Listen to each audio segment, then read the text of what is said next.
நம்ம தமிழ்நாட்டுல புதுக்கோட்டை மாவட்டத்துல வந்து செல்லையா அப்படிங்கிற 101 வயதாகக்கூடிய ஒரு முதியவருங்க பனைமரம் ஏறி அதுல கிடைக்கக்கூடிய வருமானத்தை வச்சு அவர் வந்து வாழ்க்கையை வந்து நடத்தி சென்று போயிருக்காரு.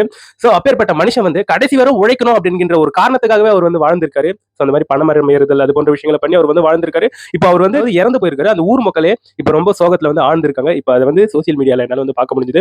இன்னொரு பக்கம் கேரளாவில் மலப்புரம் டிஸ்ட்ரிக்ட்ல அப்துல் மாலிக் அப்படிங்கிற ஒரு கணிதவியல் டீச்சர் அவரு.